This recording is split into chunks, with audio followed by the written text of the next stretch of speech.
The night she arrived, the cold had teeth, and the past Richard Hale thought he'd outrun stirred like dust in the wind. $2 silver trembled in her hand, but it wasn't money she was really offering. It was trust. And in a place like Red Hollow, trust was rarer than rain. Richard had spent nearly 10 years building a life, small enough to control on the edge of town, where the rhythm of chores kept memories from speaking too loudly.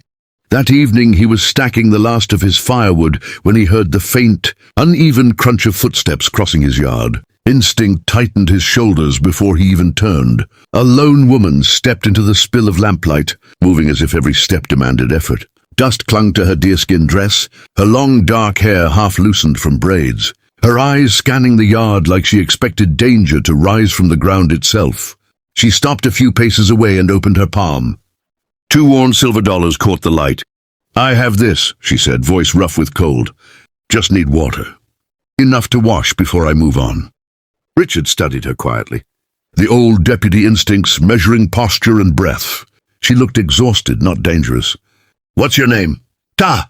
The answer came soft but steady.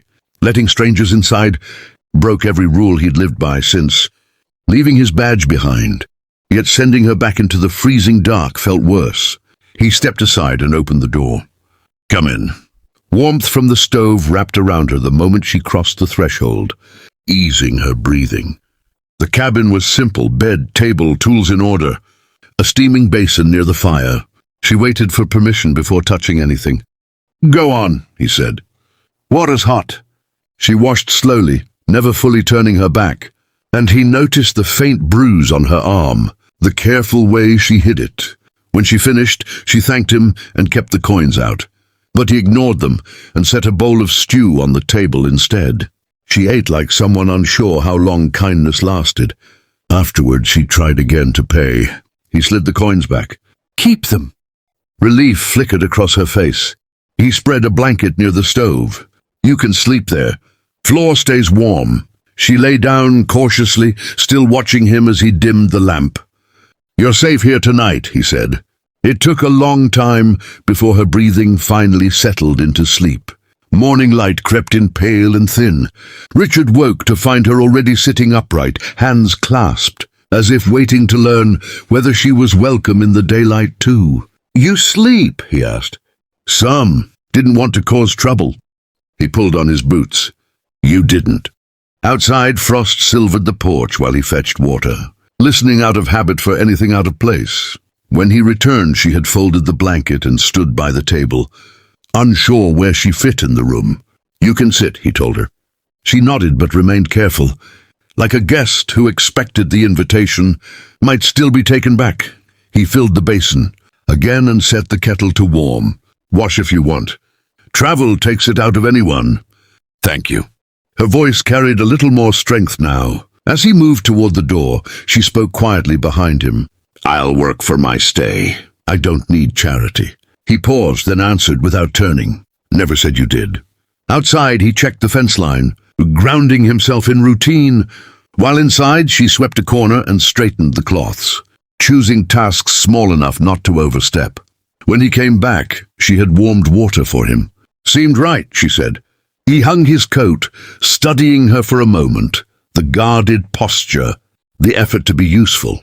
"You don't have to guess what I want," he said gently. "This isn't a camp."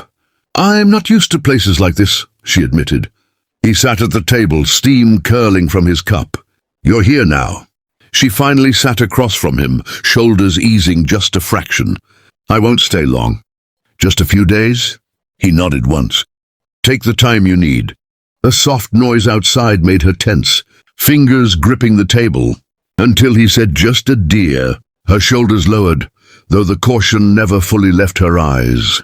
The cabin fell quiet again, but it was a different kind of quiet now, shared, fragile and unfamiliar to them both. The days that followed slipped into a quiet rhythm neither of them planned, but both began to rely on. Tar helped mend torn cloth, patched a corner of the roof, and learned the small routines that kept the cabin running smooth. Richard showed her how to check the fence posts for rot, and where the ground stayed soft after frost. They spoke little, yet the silence no longer felt guarded. It felt earned. One afternoon, as pale sunlight stretched across the yard, Tar stood at the porch watching the horizon, the same direction she had come from. "I can't stay," she said finally, her voice calm but certain. Richard leaned against the rail beside her, eyes on the distant hills. "I know." She glanced at him, searching for disappointment, but found only quiet understanding. "You gave me more than water," she said. "You gave me time to breathe." He nodded once. "Sometimes that's enough." The next morning came clear and cold. She packed what little she carried, the $2 still tucked safely away. At the edge of the yard she stopped, turning back as if fixing the place in her memory. "You'll be all right?" she asked. Richard gave the smallest hint of a smile. "Been all right a long time. Just forgot what company felt like." She stepped closer, placing her hand briefly over his, steady, grateful, final. Then she walked toward the tree line, a figure growing smaller until the land swallowed her path. The cabin settled back into its old stillness, but it wasn't the same silence as before. Inside, Richard stacked a fresh line of wood, noticing how the routine felt lighter, as if something had shifted for good. Outside, the wind moved through Red Hollow, carrying away the last trace of footsteps, but leaving behind the quiet certainty that sometimes a short crossing of lives is enough to change their course forever.